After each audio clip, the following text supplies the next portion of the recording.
Good morning विद्यार्थी मित्रांनो. आज आपल्याला 1.3 मध्ये एक पोएम पाहायची आहे, बास्केट फुल ऑफ मूनलाईट. आणि सुरुवातीला नेहमीप्रमाणे कवितेचं वाचन होईल, नंतर त्या कवितेचा आशय सांगितला जाईल. कवितेमध्ये आलेले अलंकार जे आहेत ते नंतर आपण पाहूया, आणि त्यानंतर तुमच्या बोर्डाच्या प्रश्नपत्रिकेच्या आराखड्यानुसार ज्या ॲक्टिव्हिटी आपल्याला घ्यायच्या आहेत त्या सुद्धा आपण या ठिकाणी घेऊया. चला तर मग पोएमला सुरुवात करू.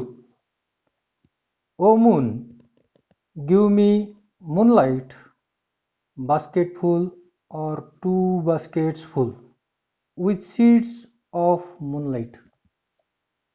या कवितेमधला तो छोटा मुलगा आहे, तो या ठिकाणी म्हणतो की हे चंद्रा, मला तुझा प्रकाश दे, 1-2 टोपल्या भरून तुझा चंद्रप्रकाश दे आणि त्यात थोड्या बिया सुद्धा दे. From the city to my village, on the sides of the path, I want to sow many small moons of light. या ठिकाणी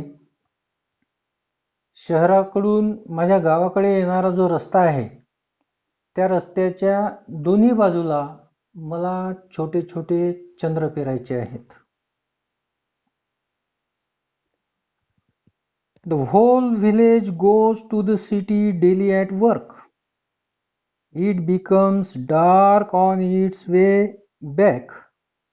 As my village is quite far, the route is tough and full of snakes and scorpions. Neither bus nor cart plies. When my father returns home, I am asleep, and he goes back early in the morning while I am sleeping. या कवितेतला मुलगा पुढे असे सांगतो की रोज सगळे गाव शहरात कामासाठी जाते, परतताना रस्त्यावर काळोख असतो, गाव दूर आहे आणि रस्ता खाचा खळग्यांनी भरलेला आहे. एवढंच नाही तर त्या रस्त्यावरती साप आणि विंचू देखील असतात. रात्री उशिरा बाबा जेव्हा परत येतात तेव्हा मी झोपलेला असतो, आणि बाबा जेव्हा पहाटे कामावर जातात तेव्हा सुद्धा मी झोपलेलाच असतो. O moon, give me a basket full of moonlight on loan. हे चंद्रा, मला टोपलीभर चंद्रप्रकाश उसना दे, उधार दे. I want to light the dark route so that my father returns early. I too want to hear fairy tales and stories from him. मग हा चंद्रप्रकाश मला उधार कशासाठी दे, तर त्या चंद्रप्रकाशामध्ये मी तो अंधारा रस्ता, खाचा खळग्यांचा जो रस्ता आहे तो प्रकाशमान करील, की जेणेकरून माझे वडील लवकर घरी येतील आणि मला त्यांच्याकडून परीकथा आणि इतर गोष्टी ऐकायला मिळतील. O moon, give me a basket full of moonlight. I want to sow seeds from moon on the sides of the path. म्हणून हे चंद्रा, तू मला एक टोपलीभर प्रकाश दे आणि मला त्या चंद्रप्रकाशाच्या बिया देखील पेरायच्या आहेत. कशासाठी, तर रस्त्याच्या दोन्ही बाजूला छोटे छोटे चंद्र प्रकाशमान होतील आणि तो रस्ता उजळून जाण्यासाठी तुझा चंद्रप्रकाश मला दे, असा हा या कवितेतील मुलगा आपल्याला सांगतो आहे. मित्रांनो, यानंतर आपण कवितेचे, या पोएमचे जे काही अलंकार आहेत ते अलंकार पाहूया. मित्रांनो, या पोएममध्ये बास्केट फुल ऑफ मूनलाईटमध्ये जे फिगर ऑफ स्पीच आलेले आहे, हे फिगर ऑफ स्पीच आपल्याला या ठिकाणी अभ्यासावायचे आहे. यातला फिगर ऑफ स्पीच आहे अलिटरेशन. कवितेच्या एखाद्या ओळीत जेव्हा वेगवेगळ्या शब्दाच्या सुरुवातीला समान ध्वनी पुन्हा पुन्हा आले असतील तर तेथे अलिटरेशन हा अलंकार होतो. या ठिकाणी आपल्या कवितेमधलं एक उदाहरण आलेलं आहे. ओ मून गिव्ह मी अ मूनलाईट. या ठिकाणी पहा सुरुवातीला यम आलेला आहे आणि या ठिकाणी सुद्धा यम आलेला आहे. त्यामुळे हे उदाहरण अलिटरेशनचं आहे. पुढचं आणखी एक उदाहरण बास्केटफुल और 2 बास्केट्स फुल. या ठिकाणी परत बी आणि बी हे समान ध्वनी या ठिकाणी आलेले दिसतील आपल्याला. आणखी असे अलिटरेशनचे तुमच्या कवितेमध्ये उदाहरणं आलेले आहेत, ते तुम्हाला शोधायचे आहेत. होमवर्क म्हणून ते काम तुम्हाला करायचं आहे. नंतर दुसरा अलंकार तुम्हाला दिसेल फिगर ऑफ स्पीच अँटिथेसिस. कवितेच्या एखाद्या ओळीमध्ये जर परस्पर विरोधी विचार किंवा भावना अर्थ व्यक्त करणारे शब्द आलेले असतील तर तेथे अँटिथेसिस हा अलंकार होतो. त्याचं उदाहरण आहे तुमच्या पुस्तकामध्ये आलेलं, तुमच्या कवितेमध्ये from the city to my village.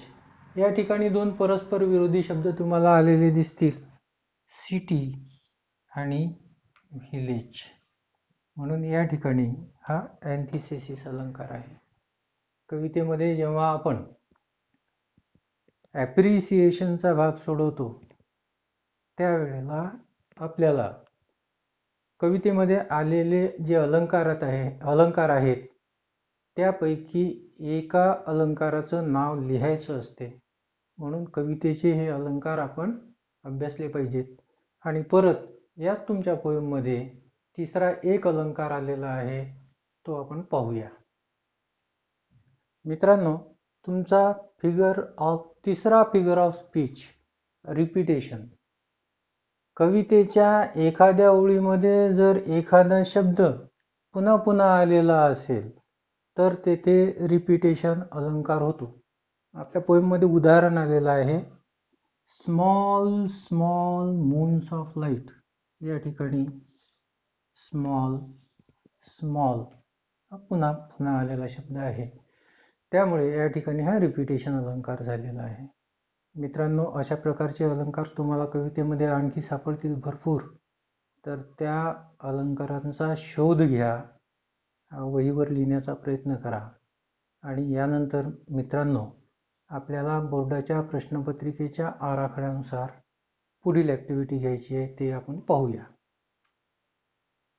मित्रांनो, प्रश्नपत्रिकेच्या आराखड्यानुसार हा जो प्रश्न असतो कवितांचा, पोयमचा, प्रश्न तिसरा A, read the following stanza and do the activity. ह्या ॲक्टिव्हिटी 5 गुणांच्या तुमच्यासाठी असतात. तर या ठिकाणची जी ॲक्टिव्हिटी आहे ही प्रश्न तिसरा ए त्यातला A1, match the following words. पुढे दिलेले शब्द आहेत ते मॅच करायचे आहेत तुम्हाला, म्हणजे जोड्या लावायच्या आहेत. जोड्या लावत असताना उत्तरपत्रिकेवर ही एक बाजू घ्यायची, ही दुसरी बाजू घ्यायची. या ठिकाणी शब्द वाचून घ्यायचे पहिल्यांदा काय काय दिलेले आहेत. पहिला आहे माय, डार्क, नंतर अर्ली आणि नंतर आहे स्मॉल. बी कॉलममध्ये आहे ए मध्ये मून्स, विलेज, रूट, मॉर्निंग. यांच्या जोड्या लावायच्या. कशा लावायच्या तर पाहायचं, माय जोडी लागेल तुमची, विलेज उत्तरपत्रिकेवर लिहायचं माय आणि त्याच्या पुढे लिहायचं विलेज. नंतर डार्क, आपल्या कवितेमध्ये आलेला आहे डार्क रूट. तुमची जोडी इथे लागेल, लिहायचं डार्क त्याच्या पुढे रूट. त्यानंतर अर्ली मून्स का मॉर्निंग, अर्ली मॉर्निंग.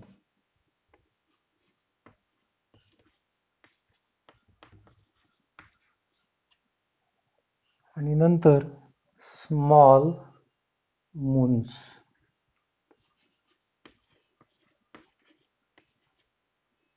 या पद्धतीने ही ॲक्टिव्हिटी आपण सोडवलेली आहे. पुढची ॲक्टिव्हिटी आहे, हा A1 झाला, A2 ची ती ॲक्टिव्हिटी आपण पाहूया. दुसरी ॲक्टिव्हिटी देखील 2 मार्कांची असते. या ठिकाणी दिलेले आहेत मार्क तुम्हाला. हा A2 प्रश्न असतो, क्वेश्चन 3A मधला A2. Write 4 things related with the child from the poem. त्या कवितेमधल्या मुलाशी निगडीत 4 गोष्टी लिहा, 4 बाबी लिहा. या ठिकाणी दिसतील तुम्हाला. He wants basketful of moonlight. The child wants to show moons of light. When father returns home, he is asleep. He wants to hear fairy tales and stories from his father. तिसरी activity विचारल्या जाते कवितेवरची. Add your own rhyming words. मित्रांनो, ही जी poem आपण पाहिली, ही poem free व्हर्स असल्यामुळे, मुक्तछंदाची poem असल्यामुळे या पोएममध्ये तुम्हाला रायमिंग वर्ड्स दिसणार नाही. ज्या पोएमला रायमिंग वर्ड्स येत नाही, मुक्तछंदाची पोएम असते, अशा पोएमला तुम्हाला तुमचे स्वतःचे रायमिंग वर्ड्स तयार करायला सांगितले जात असतात. फ्री व्हर्स म्हणजे काय, मुक्तछंद म्हणजे काय, तर ज्या कवितेला यमक नाही किंवा रिदम नाही, त्या कवितेला आपण मुक्तछंदाची किंवा फ्री व्हर्स पोयम असं म्हणत असतो. या ठिकाणी तुम्हाला तुमचे स्वतःचे रायमिंग द्यायचे आहेत. Add your own rhyming words. Pack पोएममध्ये पाहायचा मिळेल तुम्हाला. Back, deeds, seeds, any, mini, pity, city. या पद्धतीने ही ॲक्टिव्हिटी सोडवायची असते. यानंतर मित्रांनो, हा 1 गुणाचा, तिसरा, दुसरा प्रश्न 2 गुणांचा आणि पहिला प्रश्न जो असतो तो सुद्धा 2 गुणांचा असतो. अशा पद्धतीने 5 गुण या क्वेश्चन 3A ला असतात. आणि क्वेश्चन 3B जो असतो तो परत 5 गुणांचा असतो. त्या 3B मध्ये आपल्याला कवितेचं ॲप्रिसिएशन लिहायचं असते, रसग्रहण लिहायचं असते. त्या रसग्रहणाचे 5 पॉईंट दिलेले असतात. ते 5 पॉईंट कसे सोडवायचे याबद्दल थोडीशी माहिती पुढल्या ॲक्टिव्हिटीमध्ये पाहूया आपण.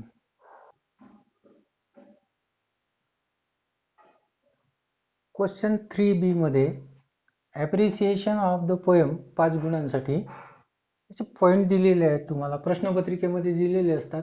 तुम्ही आता मार्च 2020ची प्रश्नपत्रिका तुमच्या मित्रांकडून मिळवा आणि त्या प्रश्नपत्रिकेचा आराखडा एकदा डोळ्याखालून घाला आणि तुम्हालाही पॉईंट त्याच्यामध्ये दिसतील. तर या ठिकाणचं जे ॲप्रिसिएशन आहे, title, the title of the poem is, सुरुवात करायची.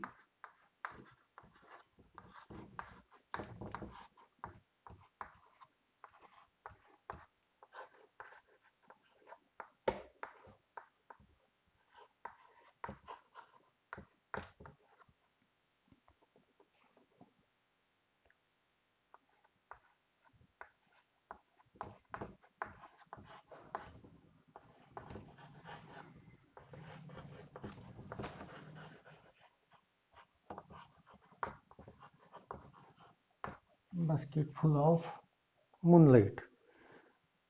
दुसऱ्या नंबरवर विचारलेलं आहे द नेम ऑफ पोएट लिहायचं.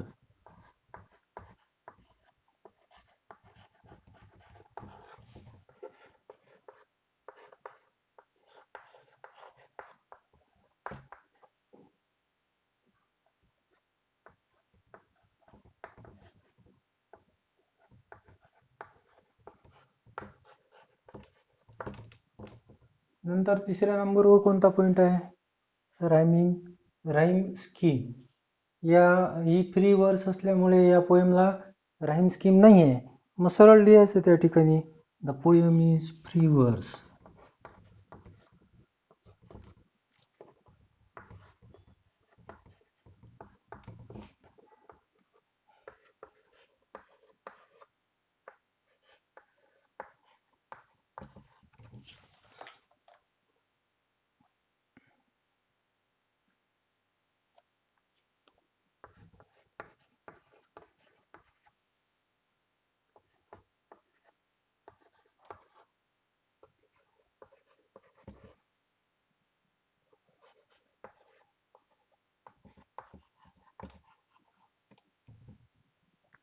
फिगर ऑफ स्पीच एनीवन लिहायचा असतो. एक जो आपल्याला आठवला तो लिहायचा. उदाहरणार्थ या ठिकाणी आपण लिहू रिपिटेशन.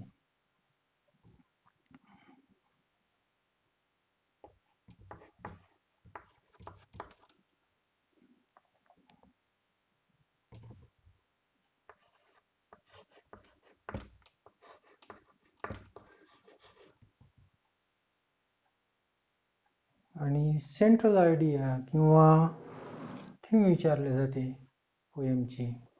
सेंट्रल आयडिया या पोएमची काय आहे ती लिहायची. जसे या ठिकाणी आपण लिहू शकतो, the child wants to saw moons of light, he wants basketful moonlight, वगैरे वगैरे. अशा पद्धतीनं 2-3 ओळी त्याच्यामध्ये लिहायच्या असतात. तर आज एक प्रयत्न करा, या कवितेची जी सेंट्रल आयडिया आहे ती लिहिण्याचा प्रयत्न करा. हे एक होमवर्क तुमच्यासाठी. आणि दुसरं होमवर्क, या पोएममध्ये जे काही तुम्हाला फिगर ऑफ स्पीच आलेले आहेत त्या फिगर ऑफ स्पीचचे 1-2 उदाहरणं शोधा आणि तुमच्या वहीमध्ये लिहा. हे झालं होमवर्क. आणि विद्यार्थी मित्रांनो, लगेच काही दिवसामध्ये तुमच्यासाठी ग्रामरचे स्पेशल व्हिडिओ घेऊन आम्ही येत आहोत. लेसन तर आहेतच, लेसन आपल्याला शिकायचेच आहेत. लेसनमध्ये जे काही ग्रामर येते ते पण शिकायचं आहे. आणि त्यासोबतच काही स्पेशल असे ग्रामरचे व्हिडिओ तुमच्यासाठी मी घेऊन येत आहे. तर या ठिकाणी आजची ही पोएम आपण पूर्ण करूया. तोपर्यंत तुमचं होमवर्क करा आणि चॅनलला सबस्क्राईब करा. आपल्या यूट्यूब फॅमिलीला जॉईन करा. धन्यवाद.